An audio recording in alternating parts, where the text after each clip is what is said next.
everyone. Welcome to Work Love Wednesday. Daisy and Smelter here for Work Love Wednesday. It is time for Work Love Wednesday.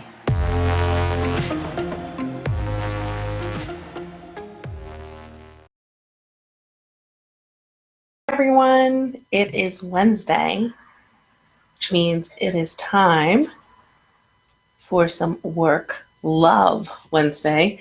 And we're back after an unexpected hiatus. I really had every intention of filming last week because there was so much going on and there were so many lessons that I was learning that I wanted to share with you that totally did not happen. I have this really weird thing that happens when I switch time zones, and the fact that we were 3 hours behind here really threw me off, even though I could have hopped on at any given time.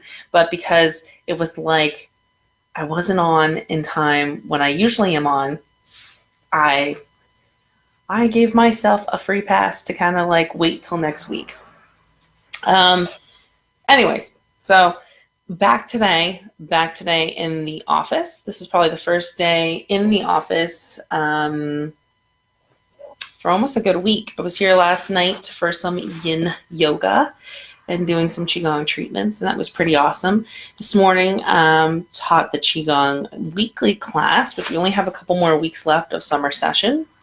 But really, I mean, my gosh, last night, really appreciating the time to just get back into some routine. Now, for those of you that have been kind of following along, I've really been instilling some really new habits over the last couple of weeks or last couple of months, And I have been traveling. This was the first time me traveling per se by myself, a little bit out of my element, a little bit of a different tone to it. We went to Walt Disney World, and I actually had done pretty well, and I don't know if that's because I was so concerned about keeping my energy levels up with the heavy agenda that I had made for myself, that I seemed to keep my routine more so. I actually made time to do qigong on a daily basis, whether it was just a little bit, but I actually had a couple of days where I did the full hour, and I was only gone for about half a week. So this last week, I was actually gone for the entire week, and some really weird travel times with the time zone differences basically were resulting in us landing in Las Vegas in the middle of the night and coming home really early and then going right into a 5-year-old's birthday party. So it's been kind of a whirlwind for the last week, and it's the first time in a long time that I think my system, myself, was tested mentally, physically, and emotionally and spiritually for the first time in a long time. And I wouldn't say that I did badly, but I would say that I definitely had a rude awakening of how much all these new habits kind of help with that entire situation.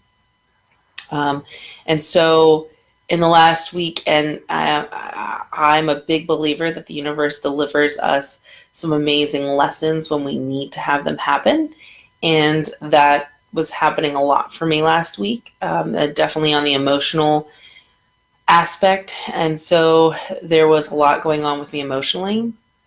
There are physically, health-wise, some things that I've been struggling with and trying to work on, and really have to do a lot with why I've taken on healing to begin with. And so those kind of came to a head as well. And so all of those things really kind of just collided in the last week, really pushing me. And I even got to a place where I was just so tired. And it's always amazing to me when you get to those moments of almost pure exhaustion that you just, when you're so tired, you can't fight. You can't fight or resist anymore. And it's in those moments that you really can start to listen. And I think that's why I had this big moment of clarity, is because I've just been too tired to do anything else. But on top of that, it was very eye-opening to me, um, because it was almost a repeat of so many cycles that I've had before, where I would just get to these places of pure exhaustion, of frustration, and become extremely upset. And that's when I would have clarity, or have moments where I would basically be able to reset. And a lot of this journey that I've been on has been really hoping that I don't get to those moments. And so I guess it was a very humbling experience to be that tired and to realize that, it's still a process. I'm still growing and I'm still healing, and there's still new habits that aren't 100% solidified. And I still have to have those moments where I am so exhausted that I can't resist and I can just listen. And so it's during this, and I'm kind of, loosely talking about this because it really comes to this really amazing clarity that I received this past week. And it really came as clarity in a way that you could not mistake in it. So there's a lot of times where people ask and they're talking about, signs from the universe, or when we have prayers and there's things that we can interpret that are meaningful. And then there's just some times where I feel like, especially when we've resisted for so long, I believe that, and whoever you believe in spiritually, God, Jesus, whoever the higher being, or just the universe and the way that we're connected, I believe that when we resist for so long, that whoever that is makes really strong effort to just be really clear, so that you know that this message is coming from the divine. And for me, those messages are they're hard to mistake. And I call them slap you in the face kind of moments. So it's almost like you would have to really, really want to resist, or refuse to want to see what is being shown. And so for me, last week, what really drove me to go to Las Vegas for the first half of the week is I attended the National SHRM Conference. And it was filled with really some beautiful moments, which I didn't expect. I expected it to be for my professional development related to human resources, but there were some moments that really just hit right at the heart, really some beautiful kind of heart moments that really made me reflect and contemplate some things that were necessary for me strategically as a leader for the business, or how I guide clients, or how we move forward. But the closing speaker was Blake McCloskey, I believe I'm saying that right, but he is, he's the founder of Tom Shoes, which I love Tom Shoes. So I was really excited to hear him speak. And he was an amazing speaker. I was very much taken by surprise at how inspirational and motivational he was in speaking. And so as a result, I started following him on Instagram. And it was a couple days later that he posted this beautiful kind of message, where he was basically sharing a moment of clarity that he received. And he does this practice as he travels, where he writes letters to his children, who are actually really young right now. And so that when he can't be with them physically, that they'll have these letters that kind of are written on hotel stationery, and gives them a chance to have a piece of all the places that he's been and traveled for business. But he uses the stationery to write them letters whenever he has a moment that he wants to share with them. And so he took a picture of this letter that he had recently shared, and then had written a little bit of a blurb sharing about how the message in this letter was something that he's heard time and time again from spiritual gurus or read in books, and it just kind of like had sunk in at that moment. And of course, when you write a blurb like that, I'm intrigued, and so I had to read the letter. And so the message, is one that we've heard time and time again, that, life isn't about the destination, it's about the journey. And I even hear that time and time again. And the idea of it sinking in fully, I don't think has ever really happened. I use it almost as a way to help give myself grace when I'm frustrated that I haven't hit a goal yet, that it's all about the journey, and it's about the present moment and being fully present in that moment. And that has been a lot of my guidance for the last couple of months as I've been working on myself and unpacking things and letting ugly kind of rise to the top. But what's really interesting about that is at the same time, the only books I took with me are the ones for my Qigong practitioner certification. And then there's another supplemental book there that kind of shares the philosophies that were ingrained in traditional Chinese medicine and how they were established. And so I'm reading that on top of scrolling through Instagram, which is the social media channel that I hang out on the most. And what's interesting is in that book, it really talks about how those who lived these really healthy, meaningful lives, fully satisfied lives, embraced the mentality of being present and less about, yes, goals and achievements and ambition are important, but when those become the sole driving force for us getting up every single day, we miss the life that happens in between. We abuse our bodies, we abuse ourselves by pushing ourselves to the limits. And as a result, hinder our ability to be able to live these fulfilled lives at our absolute best with our potential. And so it was the combination of both this weird Instagram post, this beautiful Instagram post by Blake, and then reading this beautiful text that's been translated from thousands and thousands and thousands of years ago, that made me realize that life is not truly about the destination, but the journey. I mean, life, every single day, we wake up and this is what we wake up for. And being present in that moment. I think children are a huge piece of helping me see this lesson.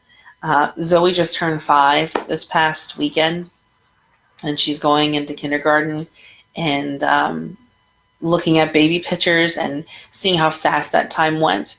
I can't help but ask myself if the time went faster because I was so focused on trying to get to the next year or where I will be in the next year, instead of sitting here and embracing this moment and being present in this moment.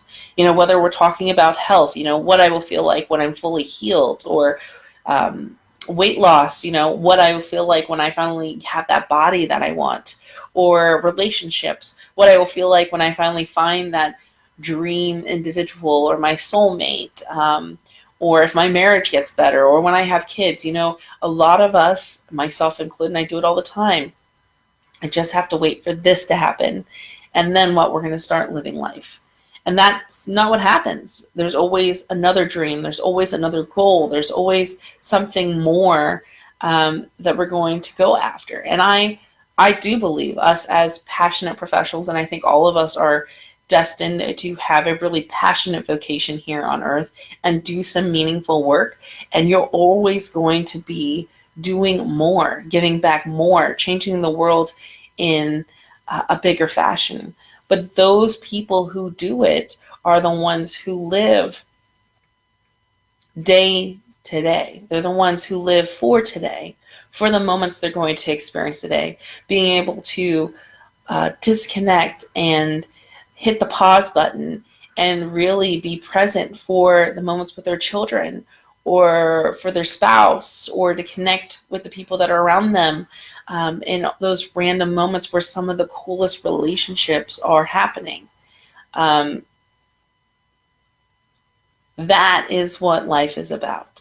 And, as someone who I preach and talk about how the lessons that we need in life so that we can do these amazing things are given to us on a daily basis. Yet am I running so fast trying to get to this next door that I believe is the right one for me, that I'm missing all of these other lessons along the way. Yesterday I actually was watching the very first episode of Work Love Wednesday when I decided to finally start doing this on a weekly basis. And I talked about how the Unstuck You book really was the premise for me starting to do this, because the story behind Unstuck You, when it started like Work Love, but the Unstuck You method is all about going back to moments in life where things got so frustrating or bad that we disengage from our jobs or from our lives, and trying to return back and unpack what were the lessons that we missed before we got to those moments that we are essentially so tired and so disengaged that we're able to finally want to listen. And I think, in Unstuck You, one of the beautiful things about that community is that when people come together for those workshops, whether online or live, they're realizing that they're not alone when they're going through all of this. But at the same time, when they're coming together, they're all in a place of being broken. They're all in a place of being tired and frustrated, whether they allow others to see that or not. And I think that's what's really amazing and beautiful. And I feel incredibly blessed when I do get to facilitate the workshop, or even get the emails from people doing it on their own when they're reading the book and going through the journal, is that these people are willing to share those moments of vulnerability, come and looking for a place to see things differently. And Unstuck You certainly is not the ultimate solution to it all. It's just meant to give you a taste of, if we were to go back and be fully present and be fully open to what happens in those scenarios, what is possible? What is possible? And how do I possibly see things differently? And it's just amazing watching a video that I recorded 8 months ago. So we've been doing this for 8 months. We're on episode 32. And going back and seeing 8 months ago when I basically hit the live button and just riffed, which is what I kind of do every week. I usually have some concept of what I want to talk about, although sometimes I think it goes in a completely different direction. But being able to just get on and share openly, raw, how I'm feeling, thinking, and watching myself 8 months ago talk about really why I'm getting up here and doing that. It's, looking for the source of community and wanting to connect people to each other, so that we all know that if you're trying to live your life, to be present in the moment, about the journey, not the destination, that you're not by yourself. If you're struggling with the new habits, to become a better version of you, or return to the pure version of you, because you have let life just become something that you react to, you're not alone. There's so many of us that are working on achieving that and making that happen. And so that's what this is about. And there's so many of you who watch weekly that I'm so grateful for. It shows me how many plays that happen on a weekly basis. But not only that, those of you that reach out and connect because you watched and you share things, it's incredibly humbling to me, but it's also such a beautiful thing that our vulnerabilities can connect us to each other. Choosing to be brave and reach out and tell me that you watched, choosing to be brave and listen and sit with whatever comes up for you. And I know that's something that happens when we talk about these things. Personally, I find it fascinating how people react in moments of discomfort, because when somebody is uncomfortable, whether that articulates as sarcasm or weird, awkward humor or tears or anger, that's when change is happening. That's when signs of growth are happening. And when we can sit there and just kind of feel it, we have the ability to transform ourselves inside out. So, that's kind of where I'm at. Last week was really hard for me. I'm not going to sugarcoat that at all. I was going through a lot of stuff emotionally. And as a result, I did a lot of things to my body physically to try to numb the feelings. And that's always been kind of the story in the past, putting junk food in my body or drinking alcohol as a way to kind of numb what I was feeling in those moments. For those of you who have been following for a really long time, I do not shop, which is very surprising because it used to be my way to go. So definitely taking baby steps and breaking habits and healing those habits. And it doesn't happen overnight. And then it's not always easy, and it's not always in a controlled environment, which is kind of how I have been living a lot for the last 8 months or so in my nice little bubble where I create my nice little schedule. And so it is good to be thrown out of that aspect and put into an environment where there are temptations and there are emotions and there's conflict, um, and being able to even kind of be beaten down physically to say, I'm ready for what's next, show me what you're trying to tell me, and having one of those hit your knees kind of moments. So I feel like today has been more of a rant than a share, and I think that speaks even more volumes to where I am as far as healing my spiritual kind of mindset or my connected kind of mindset. And obviously I'm processing a lot of things still, but I really have come to learn that even in these moments where these rants kind of happen, that there is something that comes out that serves each of you that choose to tune in. But I hope that you have a fantastic week, and I will connect with you next week. And as always, if you're watching this later, always say hello, do hashtag replay, or just say hey, send me an email. It's always nice to know who's watching, what questions you have, thoughts that come up. It's really just an awesome piece that I feel honored to experience. So talk to you later. Bye, guys.